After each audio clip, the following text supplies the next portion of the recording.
जय श्री कृष्ण। नमस्कार। वेदांत के अध्ययन की श्रृंखला में आद्य श्री शंकराचार्य जी विरचित विवेक चूड़ामणि के अध्ययन वर्ग में आप सभी का स्वागत एवं अभिवादन। ओमकार के नाद के साथ प्रार्थना करेंगे।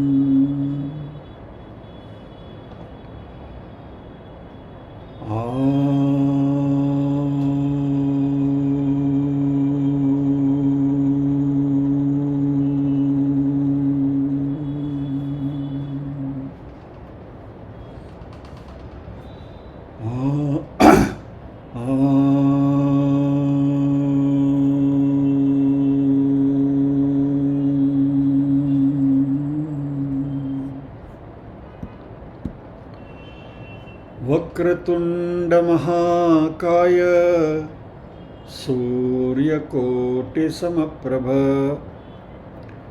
निर्विघ्नं कुरु मे देव सर्वकार्येषु सर्वदा। या कुन्देन्दुतुषारहारधवला या शुभ्रवस्त्रावृता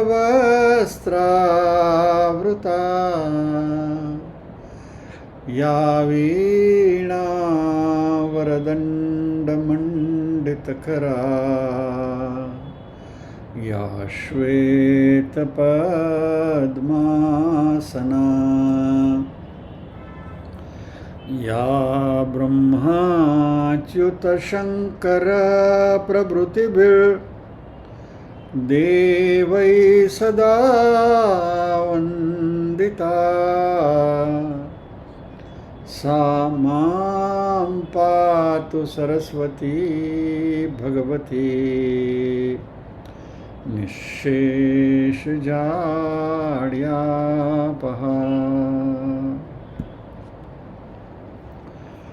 वसुदेवसुतं देवं कंसचाणूरमर्दनं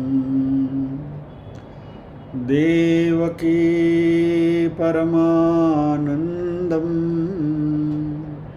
कृष्णं वन्दे जगद्गुरुं। सदाशिवसमारम्भां शङ्कराचार्यमध्यमाम् अस्मदाचार्यपर्यन्तां वन्दे गुरुपरम्पराम्। ॐ सहना भवतु सहनौ भुनक्तु सह वीर्यङ्करवावहै तेजस्विनावधीतमस्तु मा विद्विषावहै। ओम शांति शांति शांति।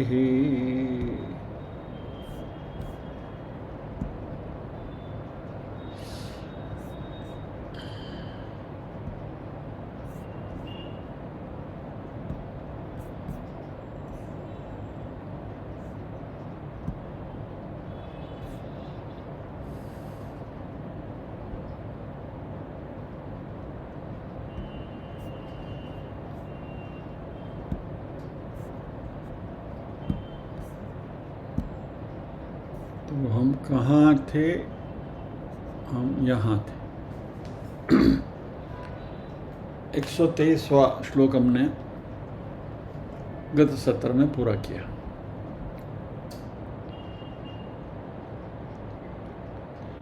इस श्लोक के साथ शंकराचार्य जी ने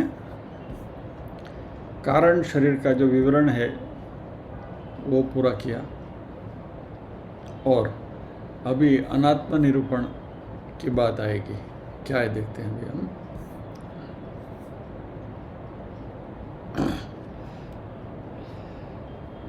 देहेन्द्रिय प्राण मनोहमादयः सर्वे विकारा विषया सुखादय व्योमादिभूतान्यखिलं च विश्वमव्यक्तपर्यन्तमिदं ह्यनात्मा। दोबारा। देहेन्द्रियप्राणमनोहमादयः सर्वे विकारा विषया सुखादय व्योमादिभूतान्यखिलं च विश्वमव्यक्तपर्यन्तमिदं ह्यनात्मा।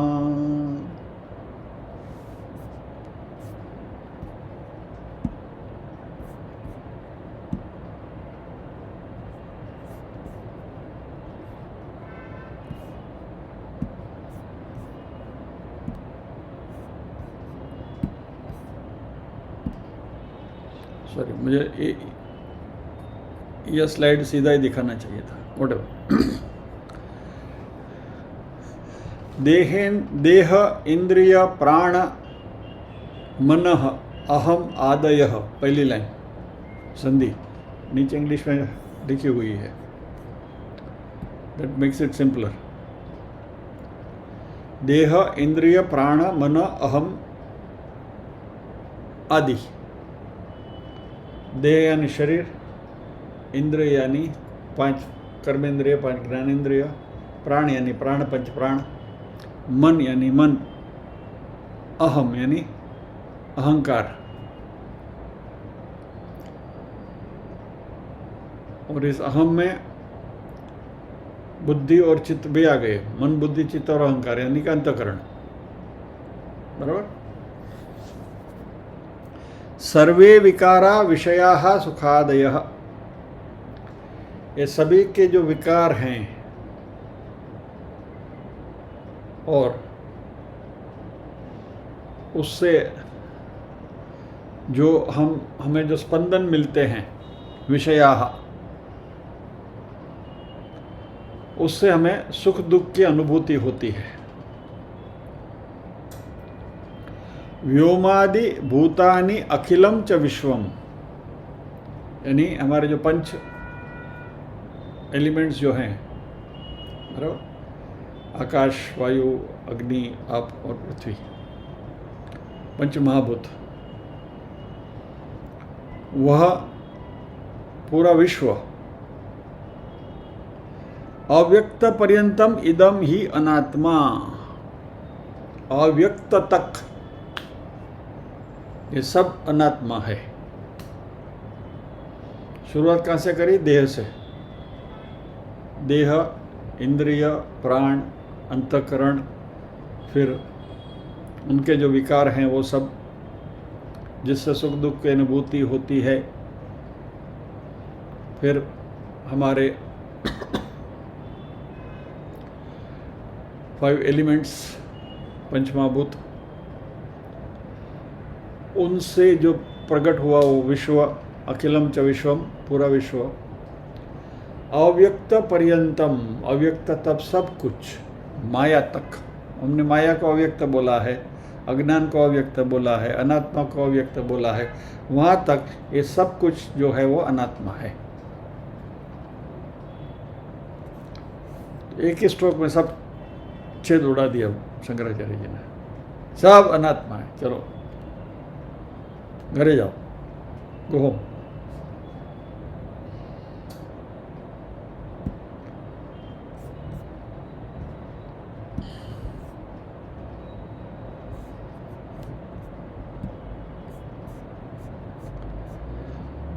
शंकराचार्य जी ने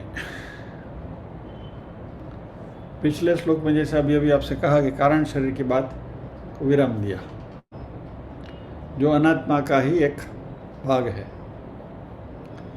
लेकिन हम अनात्मा में आए कहाँ से, उसको जरा एक बार रिकैप्चुलेट कर लें।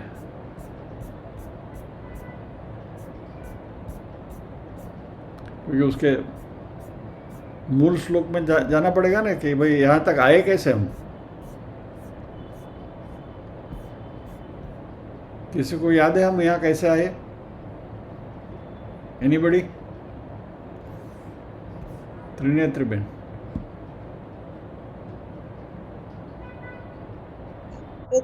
110 ના શ્લોકથી માયા નિરૂપણથી આપણે અહીંયા આવ્યા. માયા નિરૂપણથી આવે. Anybody else?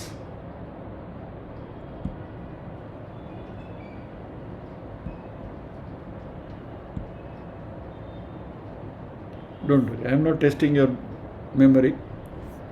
लेकिन हम आए इस श्लोक से.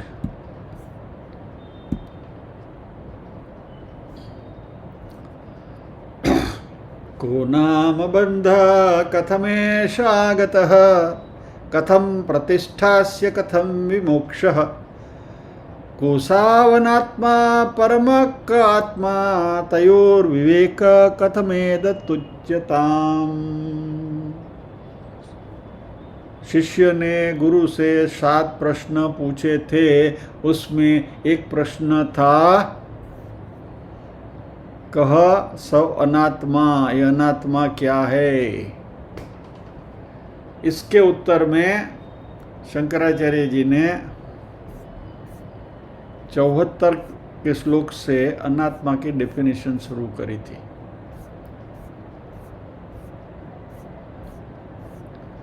स्थूल शरीर के वर्णन से. और हम 50 श्लोक की यात्रा करके इस श्लोक पर आए हैं, 124 श्लोक में, जो अभी हमने देखा.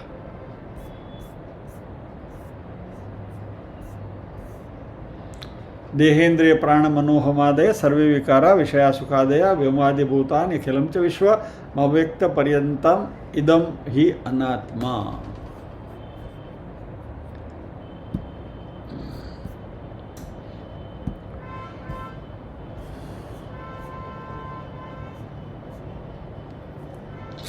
अभी शंकराचार्य जी इस अनात्मा का जो विषय है उसको वाइंड अप कर रहे हैं, अब उसको पूरा कर रहे हैं.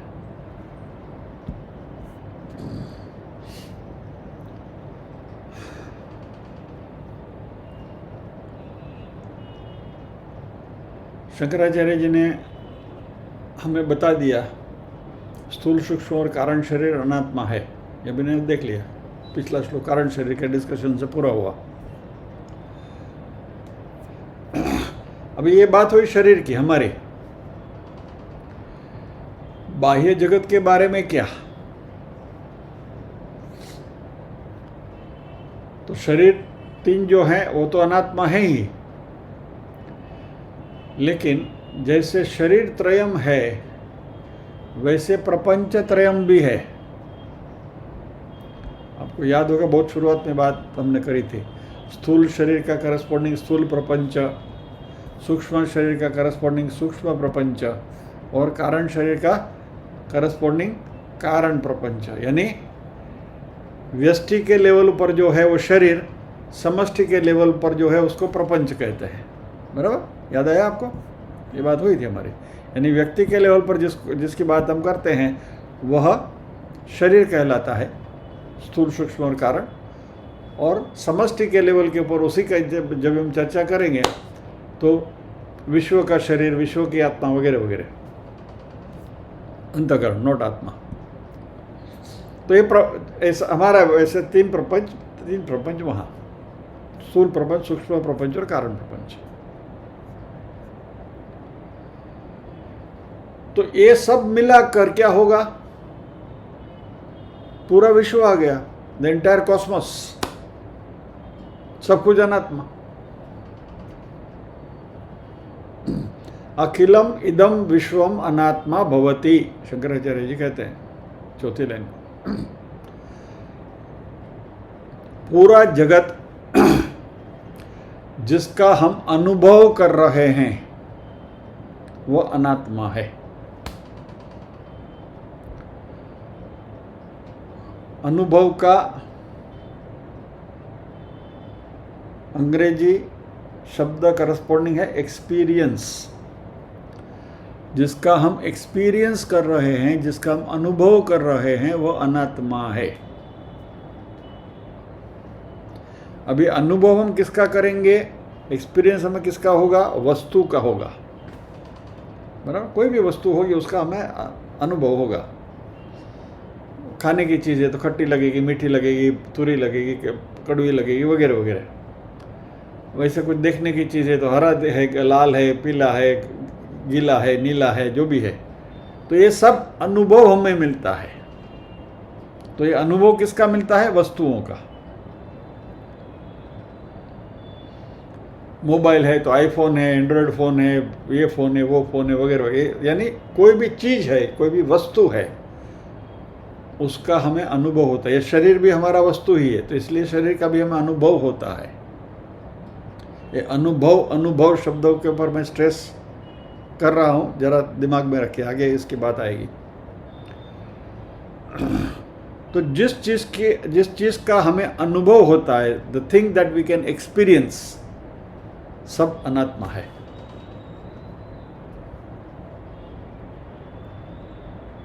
तो यदि सब कुछ अनात्मा है तो फिर आत्मा क्या है? ये पूरा विश्व जो अनात्मा ही है, तो फिर आत्मा क्या है? वो बाद में आएगा, अभी सिर्फ हम अनात्मा की बात करते हैं, ठीक है।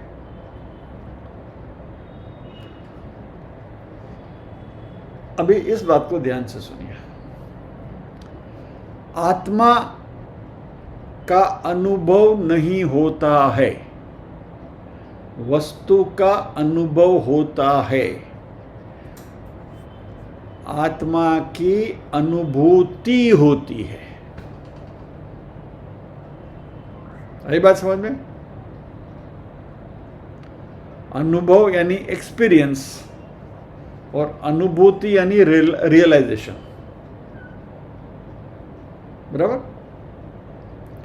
तो शरीर का, वस्तु का अनुभव होता है, एक्सपीरियंस होता है, और आत्मा की अनुभूति होती है। तो one is experience, another is realization. तो अनुभव क्या है? जैसे अभी हमने बात करी, वन मोर एग्जाम्पल, कोई गर्म चीज़ को आपने हाथ लगाया तो गर्म लगा, बर्फ को हाथ लगाया तो ठंडा लगा, तो ये अनुभव है। उसकी करस्पॉन्डिंग अनुभूति क्या है? मान लीजिए कोई दिया है, उसको आप स्पर्श करने के लिए गए तो गर्मी लगी आपको, वो अनुभव हुआ, लेकिन अनुभूति क्या हुई? अरे भाई मैं जल जाऊंगा। तो ये अनुभूति है। सो दैट इज रियलाइजेशन, बराबर। तो अनुभव हकीकत है और अनुभूति उस हकीकत का अर्थघटन है। So one is experience, another is realization. तो आत्मा का अनुभव कभी नहीं हो सकता, आत्मा की अनुभूति हो सकती है। इसलिए हमें कभी भी आत्मा का अनुभव करने के लिए मगजमारी नहीं करनी चाहिए, बिकॉज आत्मा कैन नॉट बी एक्सपीरियंस्ड, आत्मा कैन ओनली बी रियलाइज्ड। आत्मा का अनुभव नहीं हो सकता है, आत्मा की अनुभूति हो सकती है। तो जिसका भी अनुभव हो सकता है, जिसका भी एक्सपीरियंस हो सकता है, वह सब अनात्मा है। तो कोई अनुभव सामान्य होंगे तो वह सामान्य अनात्मा, कोई अनुभव असामान्य होंगे तो वो असामान्य अनात्मा, एक्स्ट्रा ऑर्डिनरी। फिर किसी का रहस्यमय अनुभव होता है तो रहस्यमय अनात्मा, मिस्टिकल एक्सपीरियंस, मिस्टिकल अनात्मा। लेकिन ये सब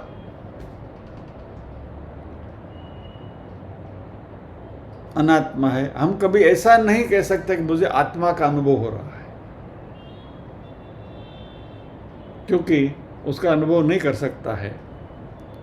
और इसलिए शंकराचार्य जी ने कहा कि इदम अखिलम विश्वम अनात्मा, ये पूरा विश्व जो है, अखिल विश्व जो है, अनात्मा है। और आगे क्या कहा? अव्यक्त पर्यंतम, विश्व कह दिया, कहां तक? तो इस विश्व का जो कारण है, जो माया है, जो अव्यक्त है, वहां तक सब कुछ अनात्मा है। एक बार श्लोक के ऊपर दोबारा नजर डाल देते हैं ताकि क्लैरिटी आ जाए।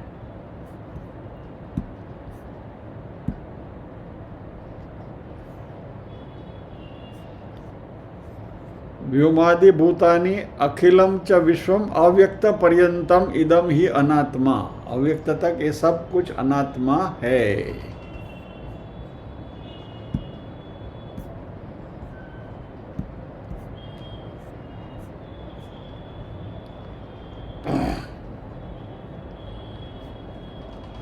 तो ये कार्य प्रपंच ही नहीं, कारण प्रपंच भी अनात्मा है। अब ये बोलोगे ये क्या है कारण, कार्य प्रपंच और कारण प्रपंच? इसके बारे में हम चर्चा कर चुके हैं, बट फिर भी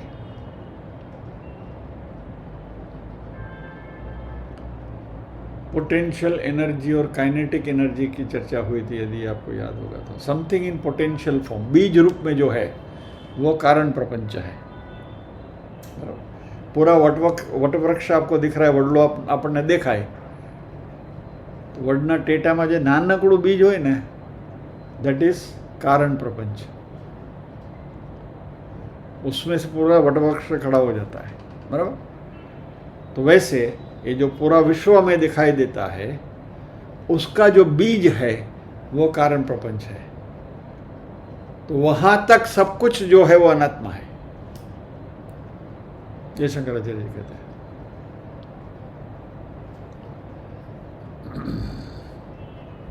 इदम सर्वम अनात्मा भवति, कहां तक? माया तक।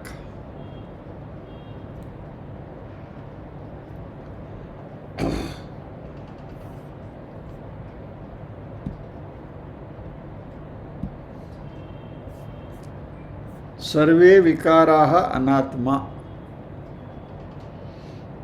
अभी जो अनात्मा शब्द जो है ना, वह इस श्लोक में सभी जगह पर लगाते जाना है।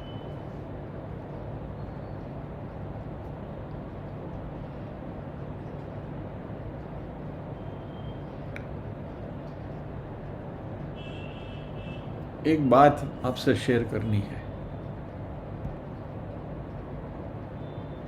हमारे एक साथी ने बहुत अच्छी बात करी है,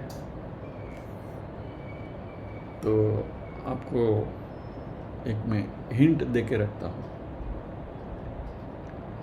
आपके किसी भी सगे संबंधी मित्र किसी को भी अनिद्रा का रोग है, इंसोम्निया, तो कृपया उनको विवेक चूड़ामणि के हमारे वर्ग में लेकर आइए। नींद आने की गारंटी। તમને ખબર પડી કે કોણે કીધું? પલ્લવીબેન હાથ જોડે છે। पल्लवीबेन ने कहा वो अभी भी शिविर में जाकर आए, तो वहाँ भी विवेक चूड़ामणि था और यहाँ भी विवेक चूड़ामणि है। तो कह रहे थे भाई यहाँ तो हम बैठे हैं, नींद आती है क्या? हम वहाँ गए तो वहाँ भी विवेक चूड़ामणि में नींद आती है।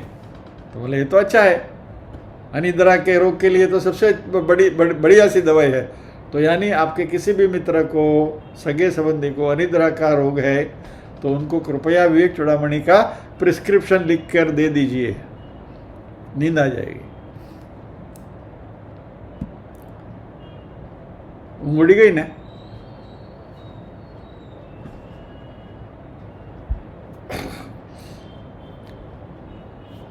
इसमें टेक्निकल शब्द बहुत हैं। जब पल्लवी बहन मुझसे बात कर रही थी तभी मैंने भी वही कहा कि बहन आपको सुनते सुनते नींद आ रही है, तो मुझे तैयार करते करते मेरी क्या हालत होगी। बोला एक एक श्लोक का विवरण मैं 5-5, 6 बार जब भी पढ़ता हूँ तभी टप्पो पड़े છે, ત્યારે આવીને તમારી સામે કંઈક બોલી શકાય, then I can come and talk to you. तो कहने का तात्पर्य यह है कि विषय गहन है, थोड़ा क्लिष्ट है, थोड़ा ड्राई भी लगेगा, उसको हो सके उतना तरल और सरल करने की कोशिश तो हम करते ही हैं क्या, लेकिन नींद आए तो कृपया खर्राटे बुलाकर बगल में बैठे हुए व्यक्ति को डिस्टर्ब मत करना। लेकिन मजे की बात यह है कि नींद आ रही है लेकिन सो नहीं सकते, because it is interesting also, मजा भी आ रहा है क्या। ऐसा लगा कि झपकी लग गई तो कुछ अच्छी चीज निकल जाएगी, कुछ इंपॉर्टेंट निकल जाएगा, तो वो इसमें आप नींद ले भी नहीं सकते और जाग भी नहीं सकते, तो त्रिशंकु जैसी हालत है। बट एनीवे जो है ये है।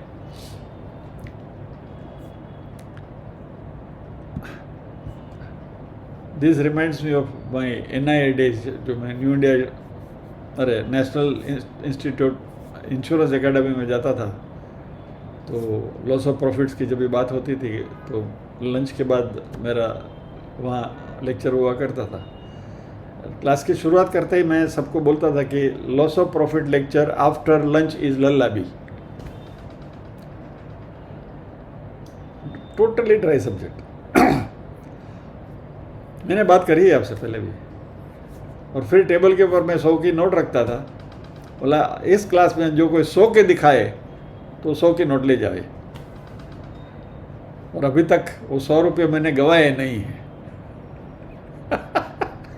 वो वापस मेरे पास ही आए। ऐसी हालत आपकी भी है। यानी तो शंकराचार्य जी ने एक जनरल स्टेटमेंट कर दिया कि सब कुछ अनात्मा है। अभी सभी विकार जो है वो भी अनात्मा है। विकार यानी कृति, कारण का जो कार्य है वो। एग्जाम्पल के तौर पे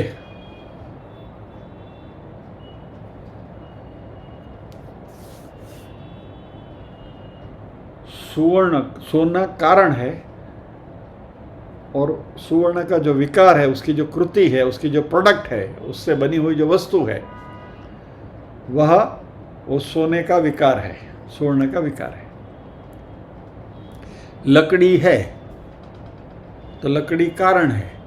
लकड़ी से बना हुआ फर्नीचर, टेबल, कुर्सी, वो सब लकड़ी के विकार हैं। बराबर। ये विकार शब्द का खुलासा इसलिए यहाँ करना ज़रूरी है कि हमने इसी शब्द विकार को एक दूसरे कॉन्टेक्स्ट में भी देखा है। हमारे शरीर के 6 विकार, अस्ति, जायते, वर्धते, बराबर, अस्ति, जायते, वर्धते, अपक्षीयते, म्रियते, बीच वाला भूल गया, चौथा, अस्ति, जायते, वर्धते, विपरिणमते, सॉरी हाँ, टेकिंग अबाउट टर्न लेता है। अस्थि माँ के गर्भ में, जायते जन्म लेता है, वर्धते बढ़ता है, विपरिणमते यानी थोड़ा टाइम उसी लेवल पे रहता है, 30s and 40s वाला फेस, 50s तक का, फिर अपक्षीयते, नीचे आने की शुरुआत होती है, और फिर म्रियते। ये शरीर के विकार है। लेकिन हमें यहाँ ये विकार शब्द का वो अर्थघटन नहीं करना है। यहाँ विकार शब्द का अर्थघटन करना है जो कारण है उसकी कृति। सोने का अलंकार, लकड़ी का टेबल, लकड़ी की कुर्सी, बराबर। तो एज ए प्रोडक्ट। तो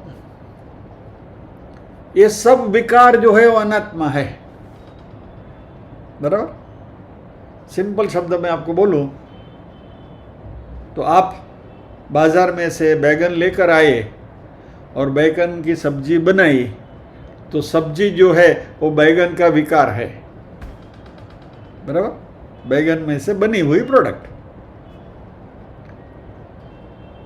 आपने कपड़े पहन के रखे हैं, सूती कपड़े पहने या तो जो भी सिंथेटिक कपड़े पहने, तो सिंथेटिक या तो सूतर का जो धागा है वो उसका बीज है, कारण है। और उसमें से बना हुआ जो वस्त्र है वो उसी का विकार है, यानी कि जो धागा है वो कारण है और कपड़ा है वो उसकी कृति है। तो जो भी कारण है उसकी कृति, कारण का जो कार्य है वह उसका विकार। आई बात समझ में? तो अभी ये टर्मिनोलॉजी आपको डिफिकल्ट नहीं दिखेगी। तो ये जो विकार है वही कारण का कार्य है।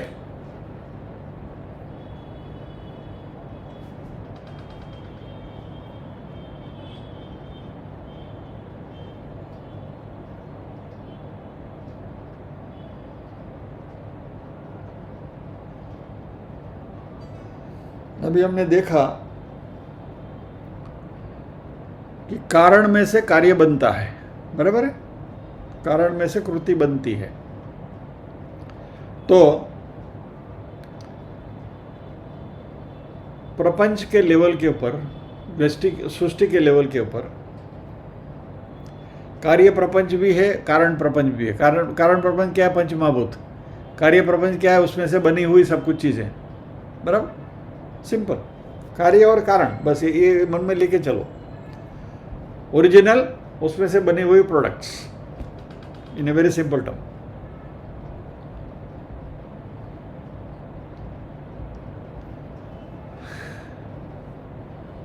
अभी आप मुझे मारोगे? हाँ, अभी कारण प्रपंच तो देखा, उसमें से जो बना वो कार्य प्रपंच। तो कारण प्रपंच है पंचमहाभूत, पंचमहाभूत से कार्य प्रपंच क्या बना? पूरी सृष्टि बनी, जो कुछ हमारे सामने सब कुछ पंचमहाभूत से बना हुआ है, उसका कार्य है। अभी वो जो कार्य प्रपंच है उसके भी दो विभाग हम कर सकते हैं, भूत प्रपंच और भौतिक प्रपंच। भूत प्रपंच यानी पंचमहाभूत, बराबर? आकाश, वायु, अग्नि, जल, पृथ्वी, ये भूत प्रपंच। और उनमें से जो बना वो भौतिक प्रपंच। फॉर एग्जाम्पल जल, तो जल स्वयं भूत प्रपंच है। उसमें से नदी बनी, उसमें से सागर बना, उसमें से सरोवर बने, तो सब भौतिक प्रपंच हुए। भूत में से जो बना वो भौतिक। मान लीजिए कि पृथ्वी ले लो आप, तो पृथ्वी का जो भूत है उसका प्रपंच क्या है? तो पहाड़ है, रास्ते है, बराबर? एनीथिंग जो भी सॉलिड है वो सब उसका प्रपंच है। लाइक दैट पंच महाभूत है तो भूत प्रपंच, और उनमें से जो बनी चीजें हैं वो भौतिक प्रपंच।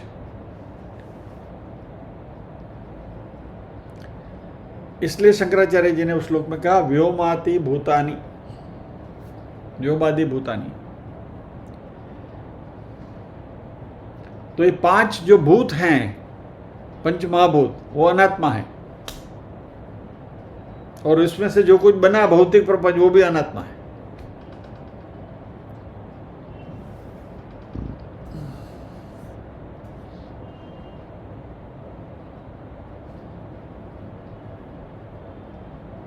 હવે તો સાચે મારે ખાવાનો જોર આવ્યો છે। अभी जो भौतिक प्रपंच है उसको भी दो हिस्से में डिवाइड कर सकते हैं, बाह्य भौतिक प्रपंच और आंतरिक भौतिक प्रपंच, एक्सटर्नल एलिमेंट्स और इंटरनल एलिमेंट्स। ये सब अनात्मा है। अरे छोड़ो नहीं यार, बोल दो नहीं, सब कुछ अनात्मा, बात खत्म करो, काय को भेजेगा दे करते हो। सो अनात्मा को हमने डिवाइड किया दो में, कारण प्रपंच और कार्य प्रपंच। कार्य प्रपंच को डिवाइड किया भूत प्रपंच और भौतिक प्रपंच, और भौतिक प्रपंच को वापस दो में डिवाइड किया बाह्य और अंतर। 1 2 3 टा टा टा टा।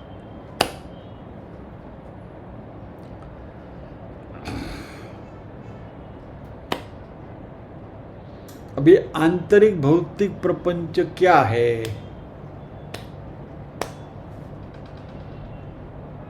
यह शंकराचार्य जी इस श्लोक में बता रहे हैं।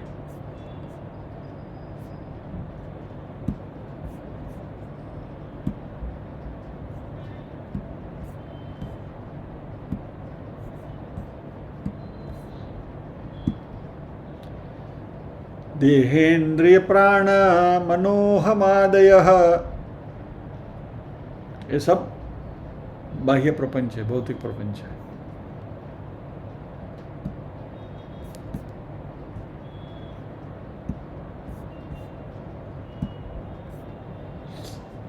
देह, इंद्रिय, प्राण, मन, अहम आदि यानी सब कुछ।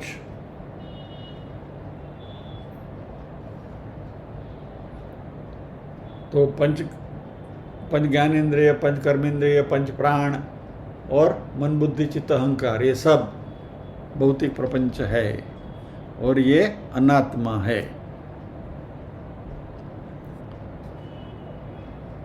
ये आंतरिक भौतिक प्रपंच हो गए। दूसरी लाइन में शंकराचार्य जी ने कहा विषय, विषय यानी बाहरी भौतिक प्रपंच। विषय क्या है? शब्द, स्पर्श, रूप, रसगंध, जो जिसके हमें बाहर से सेंसेशन मिलती है। तो ये सब बाहरी प्रपंच है, ये भी अनात्मा है। तो अगेन अनात्मा, कारण प्रपंच, कार्य प्रपंच, कार्य प्रपंच का भूत प्रपंच, भौतिक प्रपंच, भौतिक प्रपंच का बाह्य और आंतरिक। बराबर बेसिक क्यों? घट बेसिक है। टिक टिक टिक टिक टिक।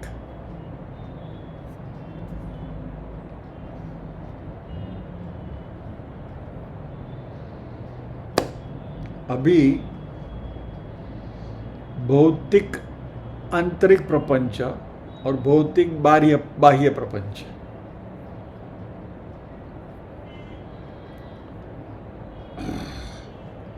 ये दोनों के बीच में जब भी इंटरेक्शन होता है, संसर्ग होता है,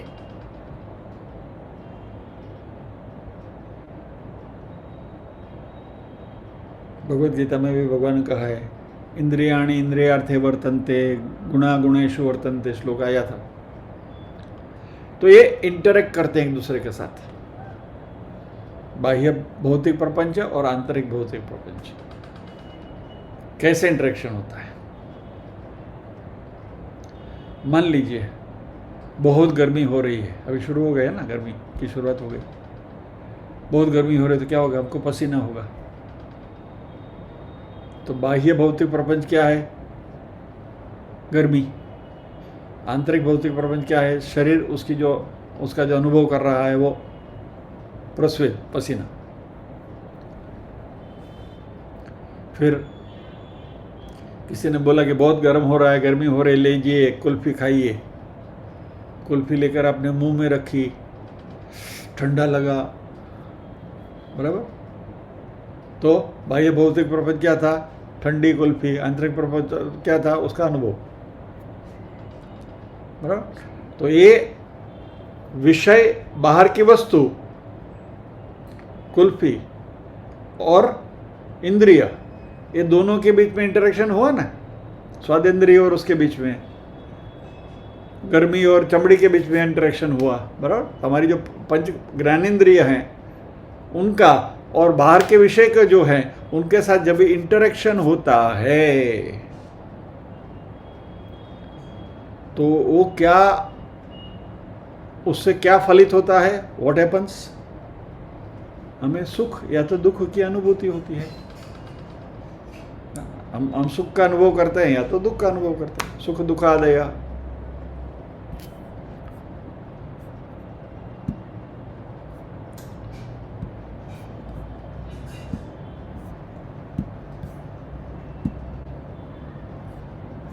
तो देहेंद्रिय प्राण मनोहम आदय, ये सब अभी हमने बोल दिया। देह, इंद्रिय, प्राण, मन, बुद्धि, अहंकार, सब कुछ। सर्वे विकाराः विषया सुखादय, ये सबके विकार हो गए, वो सब हमें सुख वगैरह की अनुभूति कराते हैं।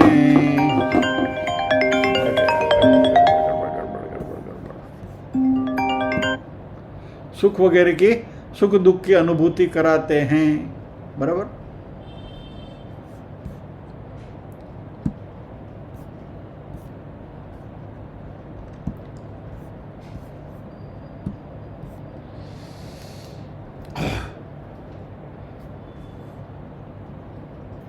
तो ये सब एक दूसरे के साथ इंटरेक्शन की वजह से ये हमें अनुभूति होती है सुख दुख की।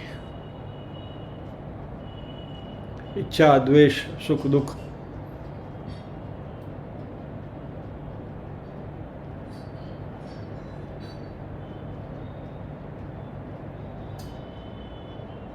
तेरहवें अध्याय में आएगा ये। इच्छा, द्वेष, सुखम दुखम संघात चेतना धृति एतत् क्षेत्रम समासेन सविकारम उदाहृतम। जब क्षेत्र क्षेत्रज्ञ विभाग की बात आएगी ना 13वें अध्याय में, तभी उसकी बात करेंगे। तो यहाँ ये जो पूरा क्षेत्र है भगवद गीता की टर्मिनोलॉजी के हिसाब से, वो सब अनात्मा है। और इसकी वजह से जो राग, द्वेष, सुख, दुख वगैरह आता है, वो सब कुछ अनात्मा है। दैट फीलिंग इज ऑल्सो अनात्मा।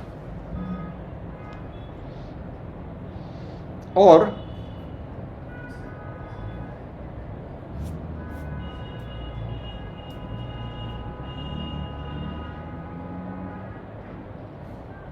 इसके लिए शंकराचार्य जी एक टेक्निकल शब्द का प्रयोग करते हैं, इदम, दिस, ये।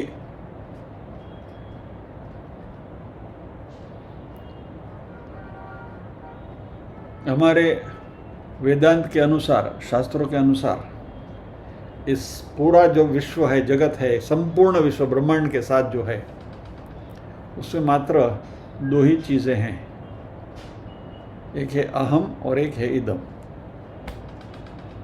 अहम यानी मैं, इदम यानी ये सब। लेकिन यहाँ जो अहम है वो ये शरीर वाला अहम नहीं, मेरी चेतना वाला, आत्म तत्व वाला अहम, अहम ब्रह्मास्मि वाला अहम। तो वो अहम, बाकी सब इदम।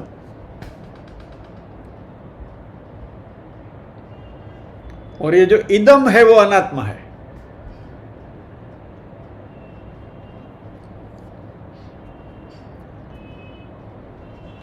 भगवद गीता में भगवान यही बात कर, इदम शरीरम।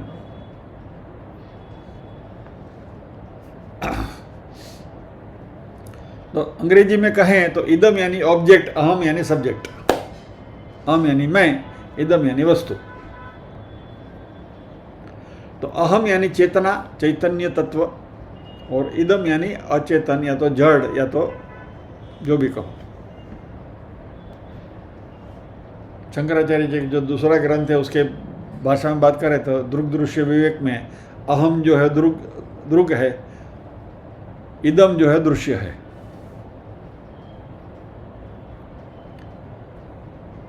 तो शंकराचार्य जी ने अहम को इसमें से निकाल दिया। तो इदम जगत अनात्मा भवति, ये पूरा जगत जो है वह अनात्मा है।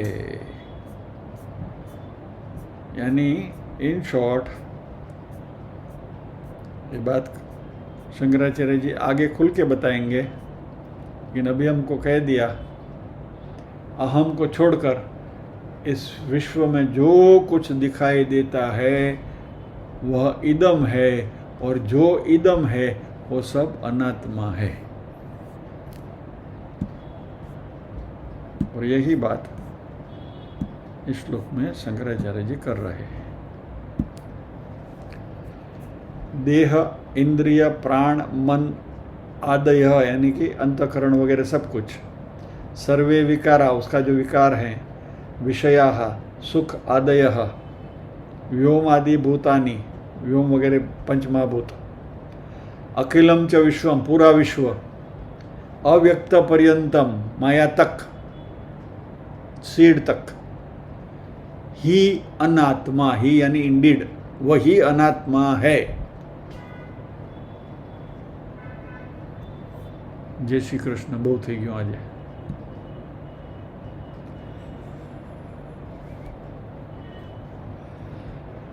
अनात्मा फरती बोलो नहीं ना, जवा दी।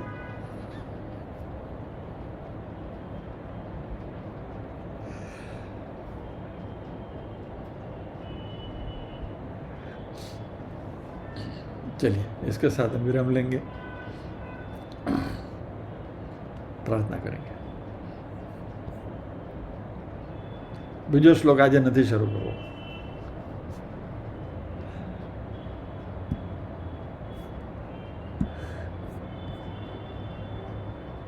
ક્યાંક પલ્લવીબેન બોલ્યા હતા, સાચું થઈ જાય તો પછી પલ્લવીબેન મહાપુરુષ બની જાય, કારણ કે મહાપુરુષના શબ્દોને અર્થ અનુસરે છે. હવે જો બીજો શ્લોક ચાલુ કરો તો હોઈ જાવ તો પલ્લવીબેન મહાપુરુષ થઈ જાય. બોલો પલ્લવીબેન, શું ઈચ્છા છે? નથી થવું ને? મહાપુરુષ નથી થવું ને? ચાલો चलिए प्रार्थना करेंगे.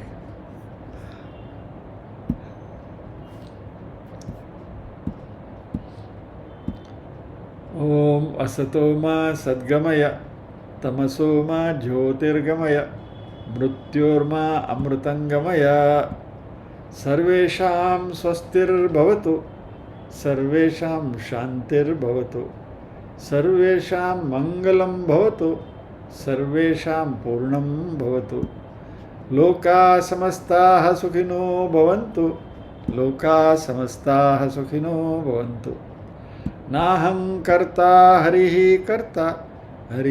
कर्ता हि केवलम् ओम शांति शांति शांति ही.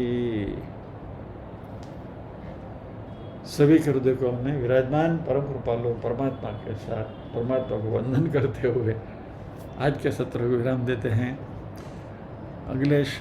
अगले गुरुवार फिर मिलेंगे अगले श्लोक के साथ. जय श्री कृष्ण.